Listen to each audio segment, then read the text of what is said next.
All right, back here, and I have to give a shout out to our good friend Greg from Hot Zone with a Texas fun fact. Ooh, fun fact from Texas. Cowboy boots that come to a point are called cockroach kickers. Why would they be called cockroach kickers? Because apparently the when you got a pointy boot, you can kick the corner of a room where the cockroach is. Oh, that's the more you know. I've heard cowboy boots called other things. I've never heard them called a cockroach kicker, but I'll go with it. I'm in. Yeah. All right. We've got the battery destroyers. Yeah. We got that episode coming out soon. It's in the works, and some arson investigation points, or we're going to be looking at it kind of from an arson investigation point of view. And congratulations on Bob's new birth of a brand new podcast. The Hazmat Guys is releasing the Hazard Class podcast with our very own Jake. Thank you to him for taking this on. By the way, we've both been on the show. It's a phenomenal show. He does a great job interviewing and asking questions, and he really does ask some dumb questions. It won't be on this feed. You're going to have to go find it.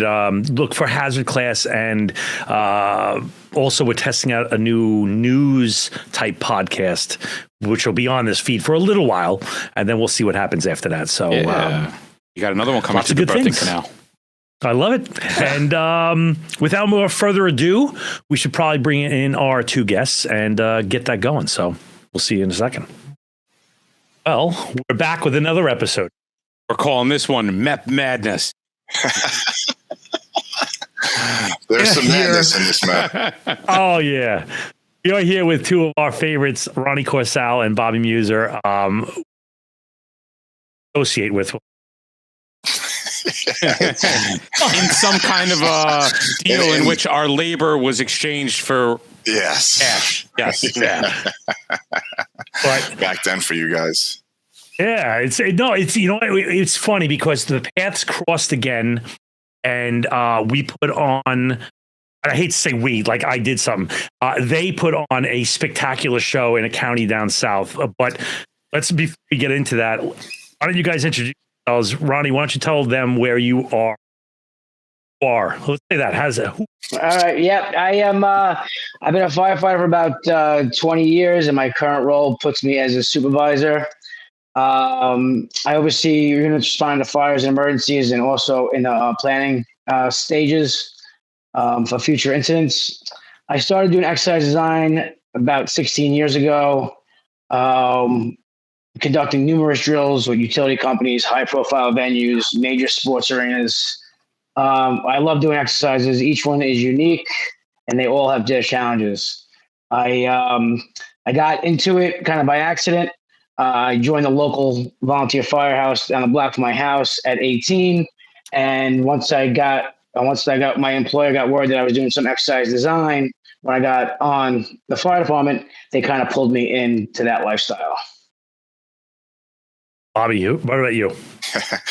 Well, I guess I got about 25 years in the fire service, started as a volunteer, and my current position I've been in for 19 years, surrounded by tall buildings somewhere in the Northeast, a complex area. Boston's a lovely area. Yeah. As you can tell by my wicked accent.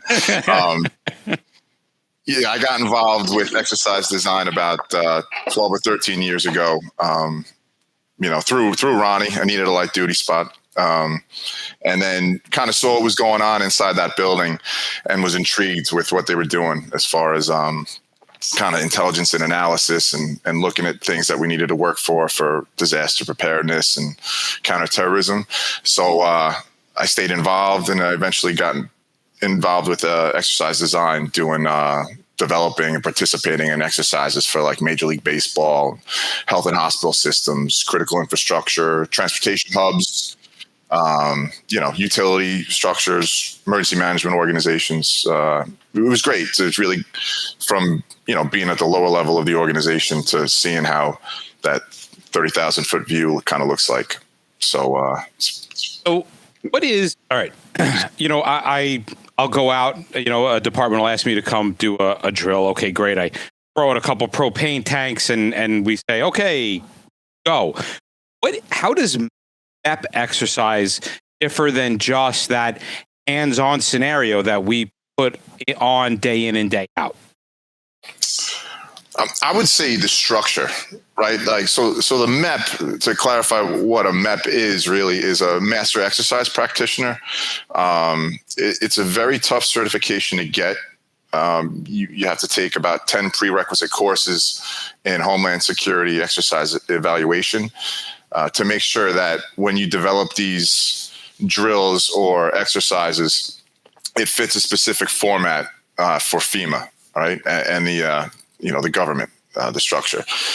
So it's, to expand on a drill, it's kind of like the mother of all drills, as we call it here in the area, but it fits a specific structure. There's guidelines to go by, there's on-ramping, there's a lead up to developing an exercise that kind of fits that specific format so that everything is done the correct way to fit the template as we build up to things like a tabletop or a full scale. That's where we get all the information from the stakeholders looking to conduct something like we did. On average, from start to finish, how long does your exercise last from the time you kind of start building it, and what's involved with a MEP that might not be involved with other quote unquote hands-on exercise? Well, before we get there, a tabletop, for the people out there who don't know what a tabletop is, it's a discussion-based exercise, right? That's driven by key personnel. So we all get the key players in a room, right? And we go through a scenario, and we kind of discuss and talk about how how they would respond and do what they would normally do on a day-to-day basis, right? And then on a full scale, if I was like an officer of a truck, I would play that role out loud. I'd be like, all right, we arrive on scene. I would have my inside team do this. I'd have my outside team do this, and based upon that evaluation, you help structure the hands-on. Absolutely. Yeah. Also, you have in the room, you have dispatch in the room. You have the incident commander. So everyone kind of talks through how it goes. The 911 call comes in. How does it get put into the system? How do they dispatch the units out? What is, who gets dispatched first? Where do they go? All that kind of stuff. We go from the beginning of the incident and we walk through everything with the players in the room. And that kind of differs than just throwing propane tanks out and, burning them off. Yeah. Imagine a kitchen table talk about a scenario, right? You throw it on the chalkboard in the kitchen and you have two companies, right? You go through it, you walk through, give scenarios. What would you do? What would you do? You walk around the kitchen, say, all right, you're the OV or you have the can. What are you guys going to do in this situation?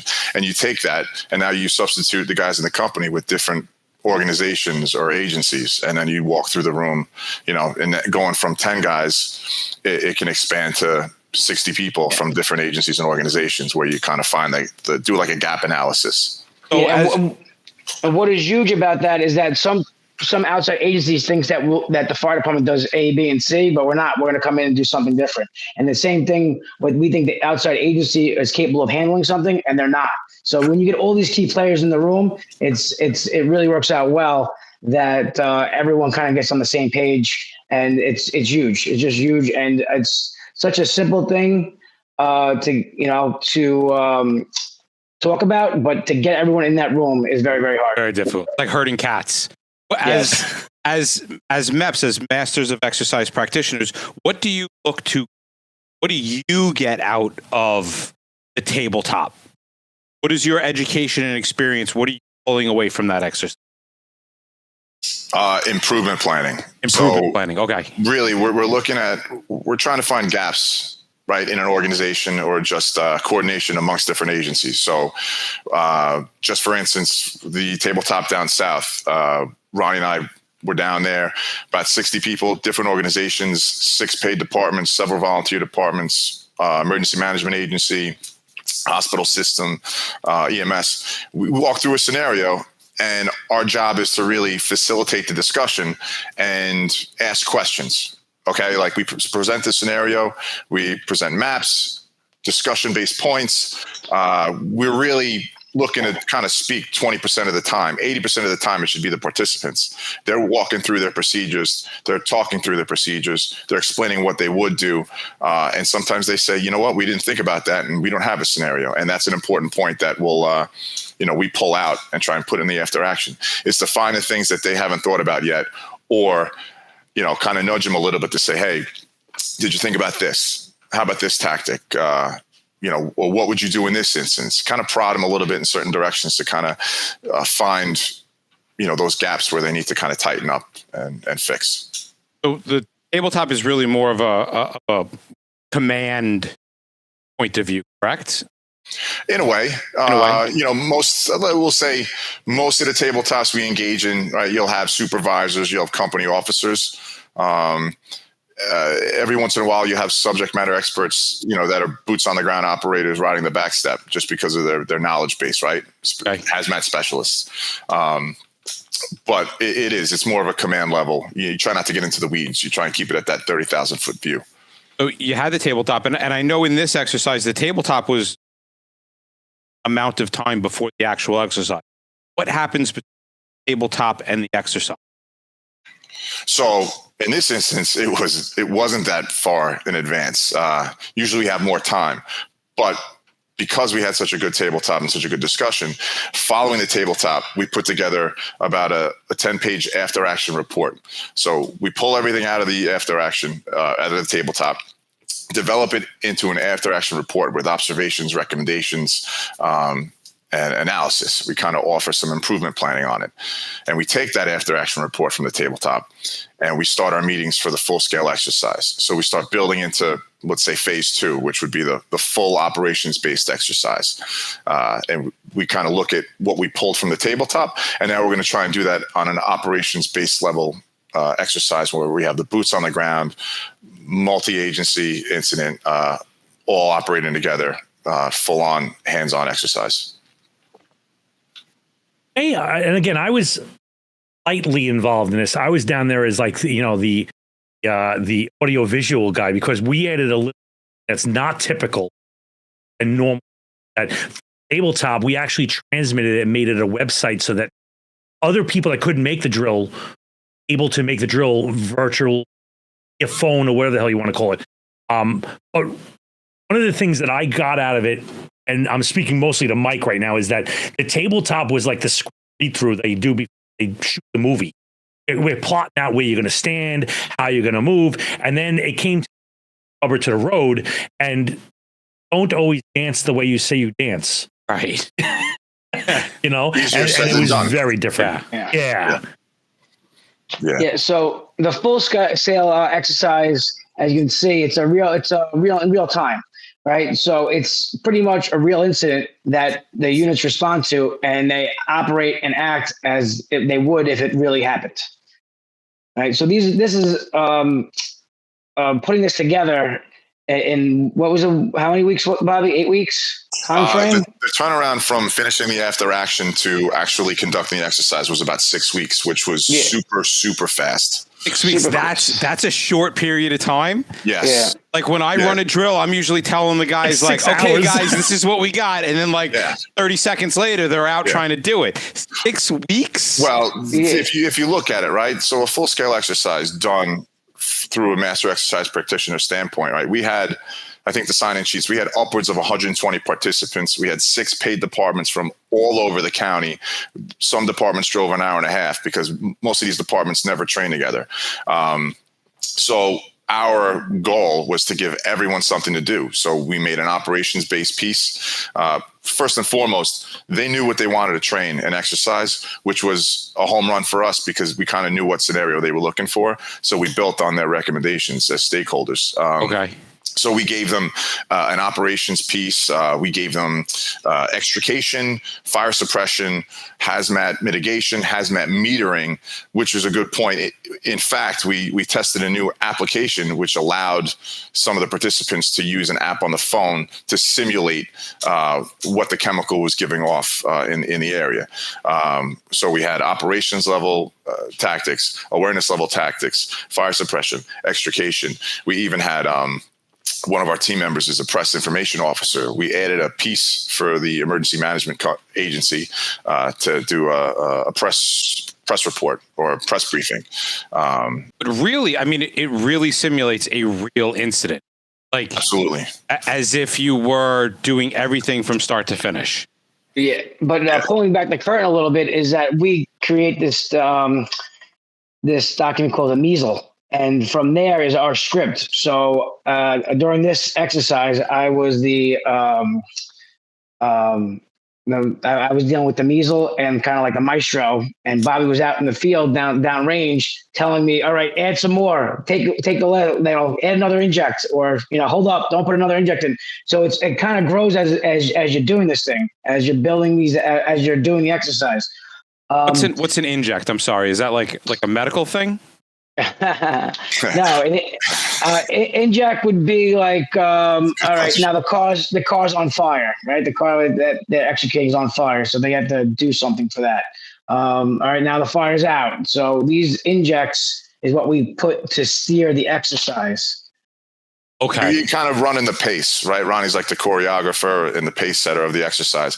Our role as, exercise directors is to not overwhelm the members that are being involved in the exercise. So we want to have a good steady pace where they're getting the work, but we don't want to overwhelm them as well, right? So part of that full scale exercise, there was a huge incident command piece and command and control that we needed to examine and pull some highlights out of. And really, there's one incident commander that responds to the scene, and it can be overwhelming, right? As a supervisor, and understanding that in certain incidents, like, the amount of information that's coming in sometimes gets overwhelming, and you have to take a step back. So if you guys are evaluating the incident that goes along, and how are you running the drill and evaluating and injecting and doing all these things at once?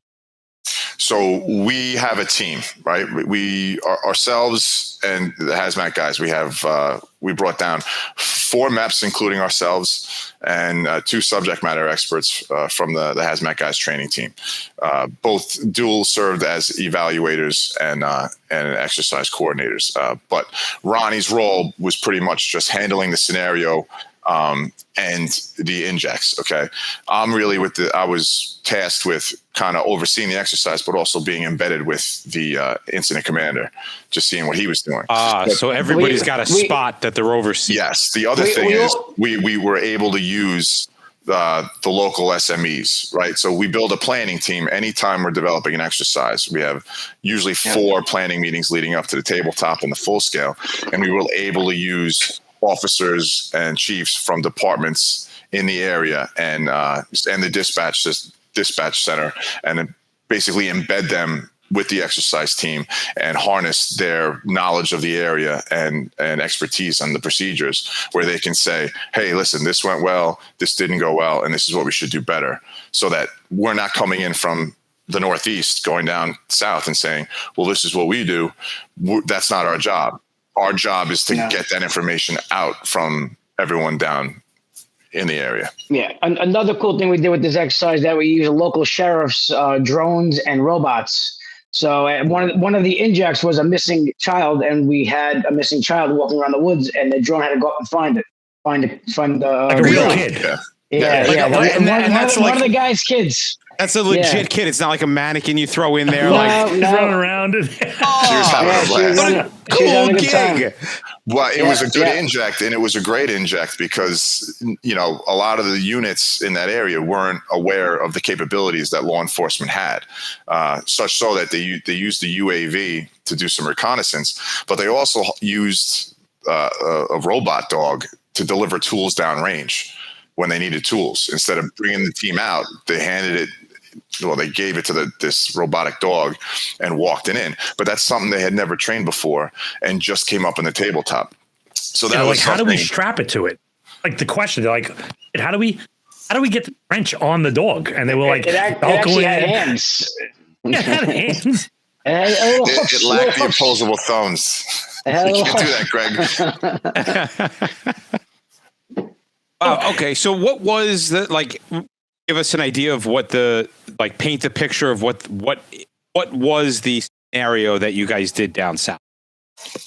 Well, the tabletop, since it was discussion based, we just really did an offloading mishap with a hazmat release and fire. So they had to deal with that discussion based.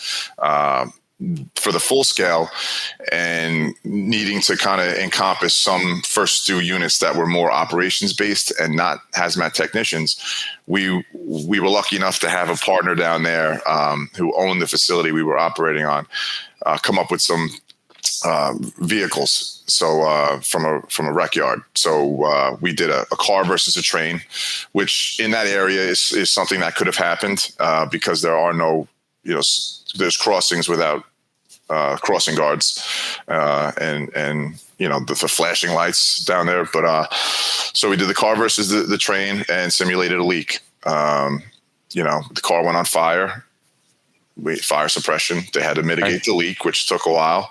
They had to figure out what was leaking, do the placarding, relay that up the chain.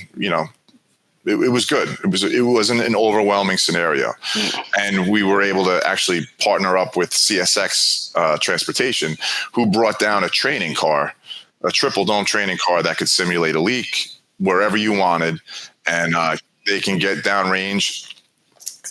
Turn some screws, nuts and bolts, really work with that, and get their hands on it, suit up and really get dirty, which was great.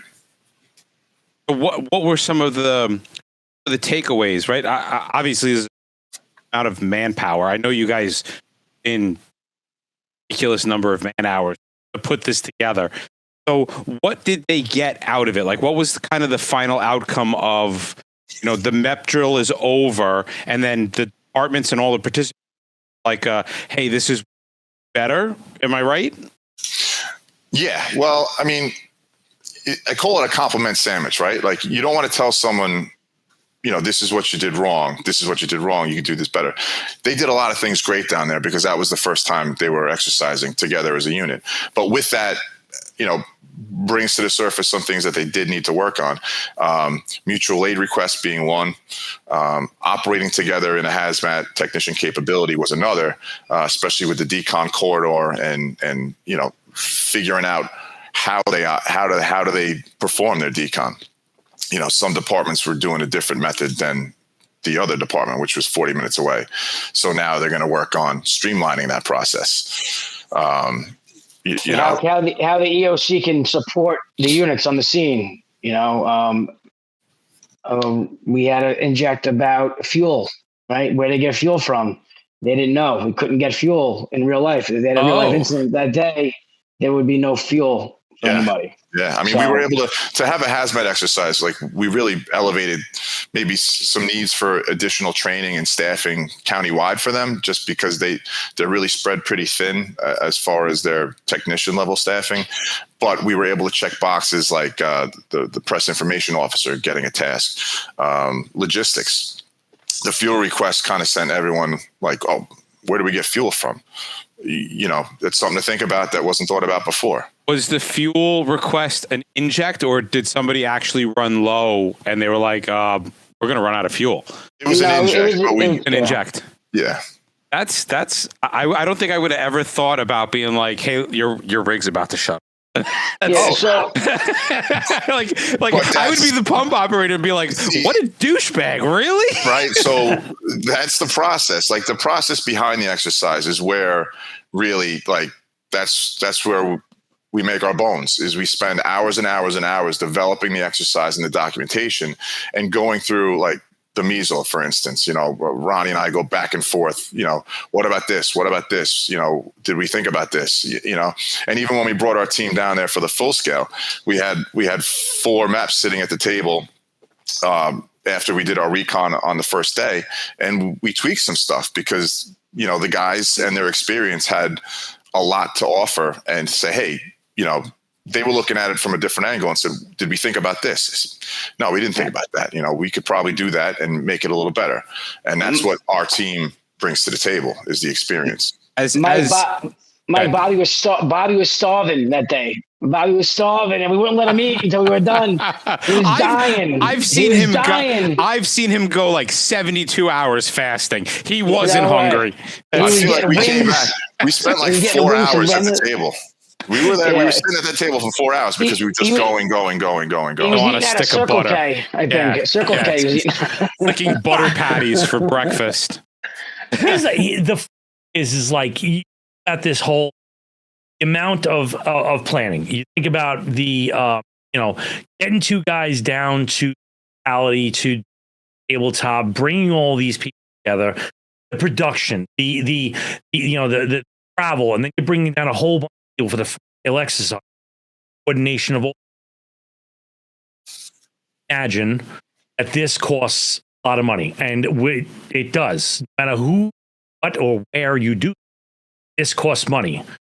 But luckily, we have a way of paying for this. Yeah, who would pay for this? I mean, if a single department is not the only ones doing it, like who ends up flipping the bill for that? Like that's the draw. That's the draw, and that's That's why our certifications come into play, because we document the process, the planning, everything to the T to fit the funding guidelines, so that of course grants. Gotcha. Grants. So the Master Exercise Practitioner certification, gives you the ability to conform with the guidelines in which the grants funds are dispersed. So when, a county or local emergency planning committee wants to do something and they get the funding for it, they can turn to us and say, hey, listen, we have this much, what can we get for it? I said, we'll make whatever we can do to make it fit your needs. And it'll fit the guidelines of the grant. And that's what we do. That's the beauty of it. Cause based upon when we're doing this now, we are ready with the guys that will get you the money. Next week, you'll get to actually connect, and they're going to give you all on how to get guys in your locality to get these drills to test your county, your state, or country. If allowed to do that, I don't even know if that's. Yeah, we can do it. We can do it. There's no drill too big or too small. I would imagine with you two's experience, that was definitely a very New York news. With you two's experience, things that have happened to you here can actually play a part in being like, okay, this has happened to me. I know somebody that this has happened to. Let's test this. You guys are prepared to deal.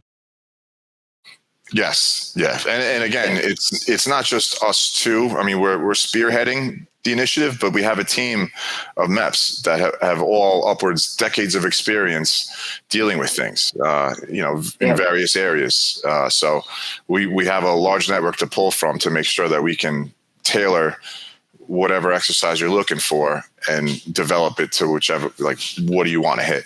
What's your agency looking to do? We were very fortunate in learning our exercise design. The members that taught us, our mentors, were phenomenal, probably the best in the country. And they're very versed in all types of all hazard exercises. So we have them part of our team, and we can grab them and bring them with us whenever we want, no matter how big or how small the drills are or exercises are. We can bring them with us. Yeah, and even down south, real quick, like we're still operators. We're still out there taking in runs and running around. The tall buildings. Oh, sure. Rub it right. in. I got we're still doing it. So, while we were dealing with down south, we were still coming back home and operating. So, when we speak with these departments and the members, officers, firefighters, and chiefs, we're there doing it, and our concern is to just make everyone better. If we can get everyone a little percentage better, we walk away with a win. And that's the goal. I love it. Thanks for taking the time to give us a little education on MEPing. Ronnie. That doesn't sound to you. Make exercises great again. Yeah. Thank you guys. Yeah. Thank you guys for coming on. And remember, everybody, next week, we're going to tell you how to connect these guys to the